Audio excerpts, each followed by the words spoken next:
कुणाल और पिंकी भी स्कूल के बाद घर पर मम्मी की हेल्प करते हैं। इस उम्र में उन्हें इतना स्ट्रगल करना पड़ रहा है। उन सभी की तकलीफ मुझे देखी नहीं जा रही।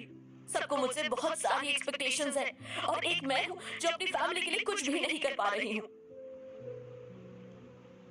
रावी ने उसे शांत करते हुए कहा, तू तू ऐसा क्यों सोच रही है यार?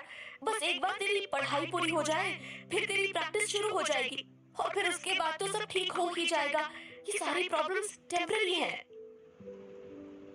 अदिति फीकी सी हंसी हंसते हुए बोली, रावी, क्या तुझे नहीं पता कि प्रैक्टिस जमने में कितना वक्त लगता है? हमारे देश में लोग वकील और डॉक्टर एक्सपीरियंस ही पसंद करते हैं और मैं इतने साल वेट नहीं कर सकती। और फिर पापा की तबीयत का क्या? इनके इलाज के लिए भी तो पैसे चाहिए। पिंकी और कुणाल की पढ़ाई के लिए भी पैसे चाहिए होंगे। मैं अपनी प्रैक्टिस जमने तक का वेट नहीं कर सकती यार। मुझे अभी पैसों की जरूरत है और ये मेरे लिए एक बहुत बड़ी अपॉर्चुनिटी है। I can not ignore it. Ravi Aditi की बात समझ रही थी, लेकिन फिर भी उसे उसका ये कदम उठाना सही नहीं लग रहा था। आई कैन अंडरस्टैंड यार, मगर फिर भी तेरी प्रॉब्लम्स को दूर करने का कोई और रास्ता भी तो होगा। यही एक ऑप्शन नहीं है यार, हम कोई और रास्ता ढूंढ लेंगे। अदिति ने सिर हिलाते हुए कहा, मैं सारी अपॉर्चुनिटीज के बारे में सोच चुकी हूँ, बट इससे बेटर कुछ भी नहीं नजर आ रहा। मैं बैंक लोन नहीं ले सकती, ना ही मेरा कोई ऐसा फ्रेंड या रिलेटिव है जिससे मैं इतने सारे पैसे उधार ले सकूं। अगर कहीं और जॉब करूंगी तो अपनी पढ़ाई पर ध्यान नहीं दे पाऊंगी। इसके अलावा तू बता, और क्या ऑप्शन है जिससे मैं इतने पैसे कमा सकूं? यार, it's really a huge opportunity to earn money, I need it. Ravi उसकी चिंता करते हुए बोली, अदिति, तू बहुत मेहनत के बाद यहाँ तक पहुंची है। कहीं तेरा ये कदम तुझे तेरे करियर से, तेरे सपनों से दूर न कर दे। अदिति लगभग रोते हुए बोली, मेरा कोई भी सपना मेरे परिवार से बड़ा नहीं हो सकता यार। और रही करियर की बात, तो वो तो मैं बाद में भी बना सकती हूँ ना, मगर इस समय मेरी फैमिली को मेरी बहुत ज्यादा जरूरत है और उनके लिए मुझे जो भी करना पड़े मैं करूंगी। इस रास्ते के अलावा इतना पैसा इस समय मुझे और कहीं से नहीं मिलेगा। I have to do this। Ravi समझ चुकी थी कि वो फैसला कर चुकी है। उसने धीरे से कहा, ठीक है यार, if you think this is the right decision for you, then I am with you। मैं तेरे हर फैसले में तेरे साथ हूँ। बस थोड़ी चिंता हो रही है कि कहीं कुछ गलत ना हो जाए। यही बात अदिति के दिमाग में भी थी, इसलिए वो बहुत ज्यादा टेंशन में थी और कोई फैसला ले नहीं पा रही थी। उसका एक मन कर रहा था कि अपनी फैमिली के लिए कदम उठा ले, तो दूसरी ओर दिमाग कह रहा था कि कहीं कुछ गड़बड़ हो गई तो क्या होगा। हे भगवान, कैसी अजीब उलझन है, क्या करूं क्या नहीं। उसे इस समय सिर्फ इस काम से मिलने वाला पैसा दिख रहा था और कुछ नहीं। वो बस एक बात जानती थी कि अगर वो ये कदम उठाती है तो उसकी फैमिली की सारी टेंशन्स एक साथ खत्म हो जाएंगी। कुछ देर बाद दोनों अपना खाना खत्म करके वापस हॉस्टल आ गए थे। उन लोगों के इंटरनल एग्जाम चल रहे थे, मगर अदिति का पढ़ने में बिल्कुल भी मन नहीं लग रहा था। ऐसा पहली बार था कि एग्जाम के टाइम में भी अदिति पढ़ाई नहीं कर पा रही थी।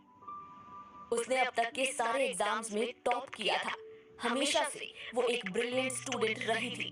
12th के बाद क्लैट के एग्जाम में भी वो मेरिट में आई थी।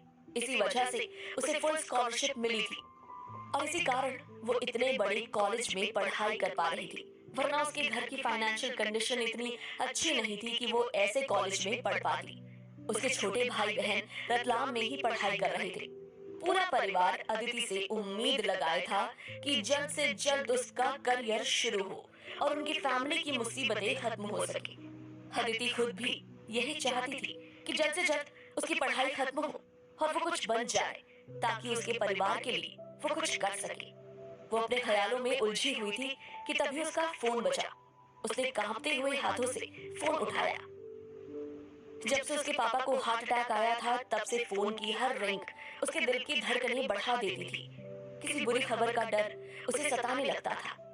ऐसी ही फीलिंग्स के साथ उसने फोन उठाकर देखा तो स्क्रीन पर अंकिता कॉलिंग फ्लैश हो रहा था। अंकिता उसके साथ जॉब करती थी। ये देखकर उसने चैन की सांस भरी और कॉल पिक कर बोली, हाय हाय अंकिता। दूसरी ओर से अंकिता ने कहा, हाय अदिति, मुझे तुझसे एक फेवर चाहिए था यार। अदिति ने उससे पूछा, हाँ बोलना। वो आज मैं ऑफिस नहीं जा पाऊंगी, मुझे कुछ अर्जेंट काम आ गया है। क्या मेरी जगह तू चली जाएगी? कुछ जरूरी ड्राफ्टिंग करनी है। अगर तू हाँ कर देगी तो मुझे छुट्टी मिल जाएगी, वरना तू तो सर को जानती ही है ना, वो मुझे छुट्टी नहीं देंगे।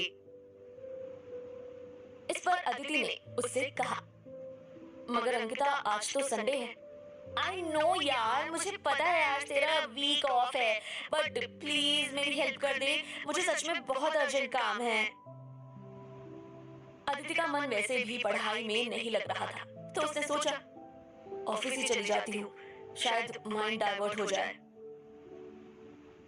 यही सोच उसने अंकिता से कहा, ओके आई गो। उसकी हाँ सुनते ही अंकिता ने खुश होते हुए कहा, थैंक्स अ लॉट यार। It's okay. ये बोल अदिति ने कॉल कट किया और ऑफिस जाने की तैयारी करने लगी। अदिति अपनी पढ़ाई तो स्कॉलरशिप की मदद से कर पा रही थी, मगर अपने बाकी खर्चे पूरे करने के लिए वो एक legal firm Nagpal and associates में पार्ट टाइम जॉब भी कर रही थी। ऑफिस में उसके बॉस ने ऐसे कुछ लीगल ड्राफ्टिंग का काम दिया था। उसे करने के बजाय उसने 15 दिन पहले एक लीगल ड्राफ्ट की फाइल को ओपन किया और उसे ध्यान से पढ़ने लगी। ये एक कपल और एक सरोगेट मदर के बीच का कॉन्ट्रैक्ट था। इस कपल को शादी के कई साल बाद तक भी बच्चे नहीं हुए थे, इसलिए उन्होंने सरोगेसी के जरिए अपने बच्चे को जन्म देने का फैसला किया था।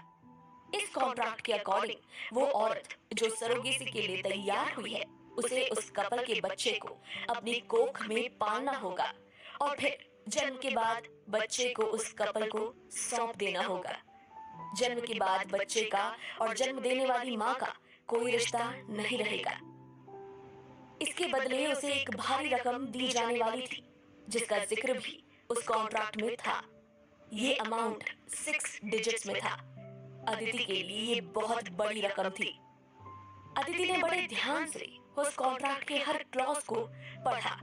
वो इसे समझने की कोशिश कर रही थी। आखिर उसने भी इसी रास्ते पर चलने का फैसला जो किया था,